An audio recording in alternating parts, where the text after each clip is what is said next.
Starmer. Mr. Speaker, what an embarrassment. The last 24 hours have given a new meaning to the phrase coalition of chaos. Yesterday morning, Number 10 was briefing that a deal would be signed. There was high expectation that the Prime Minister would make a triumphant statement to the House. By tea time, we had a 49-second press conference saying the deal was off. It's one thing, Mr. Speaker, to go to Brussels and fall out with those on the other side of the negotiating table. It's quite another to go to Brussels and fall out with those supposedly on your own side of the negotiating table. If ever there was a day for the Prime Minister to come to this House and to answer questions, it's today. But, Mr. Speaker, let's not be fooled that yesterday was just about choreography. There are two underlying causes of this latest and most serious failure. The first can be traced back to the Prime Minister's conference speech in October last year. That was when she recklessly swept options such as a customs union and the single market off the table and ruled out any role for the European Court, and yet maintained that she could avoid a hard border in Northern Ireland. Well, yesterday the rubber hit the road. Fantasy met brutal reality. Labour is clear that there needs to be a UK-wide response to Brexit. So the question for the government today is this: will the Prime Minister now rethink her reckless red lines and put options such as a customs union and single market back on the table for negotiation? Because if the price of the Prime Minister's approach is the break-up of the Union and reopening of bitter divides in Northern Ireland, then the price is too high. The second major reason for yesterday's failure is that we have a Prime Minister who is so weak that the DUP has a veto over any proposal she makes. What precedent does it set, Mr. Speaker, when the Prime Minister is called out of negotiations at the 11th hour and told by the DUP that the deal is off? What signal does that send to the EU about the Prime Minister's ability to deliver Brexit? Yesterday confirmed what we already knew. The DUP tail is wagging the Tory dog. This is now deeply serious. So what assurance can the Secretary of State give to this House that a deal will be agreed by the end of the week? And will the Secretary of State now drop the proposal for a fixed deadline in law for exit day of the 29th of March 2019? If ever there was an example of why that would be absurd, yesterday was it. Thank you, Mr. Speaker. Well, the right honourable gentleman's speeches in these statements are becoming rather repetitive. They're always crowing and carping, and I'm crowing and carping. Given my voice, I'll wait it out, Mr. Speaker. Let's start with this issue on single market and customs union. I'm glad to see the Shadow Chancellor sitting there, because he said remaining in the single market will be interpreted as not respecting the referendum result earlier this year. That's what he said. And the Shadow International Secretary, I can't see him here, said a permanent customs union is deeply unattractive, as a transitional phase might be thought to have some merit. However, as an end point, it's deeply unattractive. In fact, he described it rather later as a disaster. So much for Labour policy on this matter. We can see why it's changed 10 times in the course of the last year. Now, in terms of the question with respect to the United Kingdom, at the start of answering this question, I said I would be circumspect, and I intend to. I'm not going to go in for tit-for-tat comments. That would be very bad for our negotiations. But I'll take the opportunity to rebut one falsehood I saw being stirred up by various of our political opponents yesterday. The suggestion that we might depart the European Union but leave one part of the United Kingdom behind, still inside the single market and customs union. That is emphatically not something that the UK government is considering.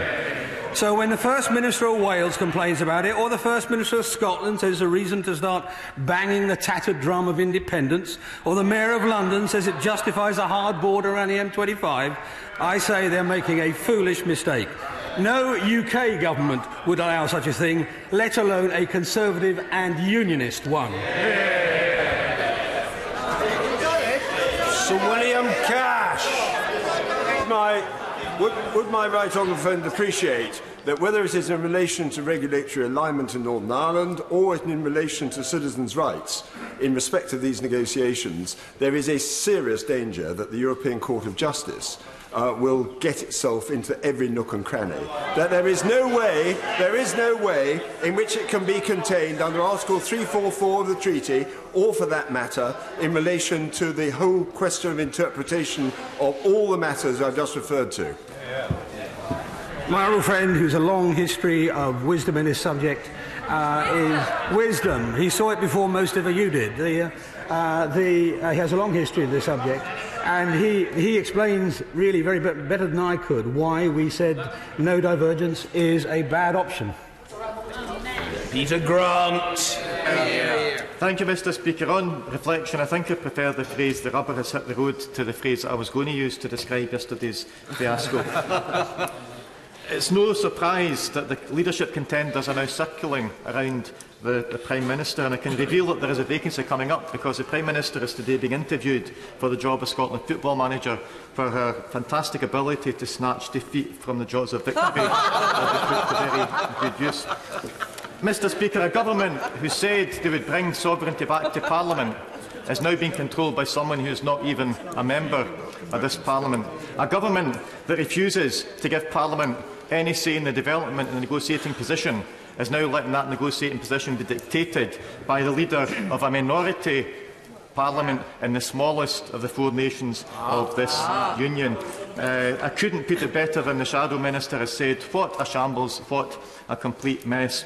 Will the Secretary of State now go back to the document that his government rejected out of hand a year ago, published by the Scottish Government, Scotland's Place in Europe, and will he use that as a basis to produce a solution to what is otherwise an intractable problem? The fact that the government's red lines are not compatible with each other.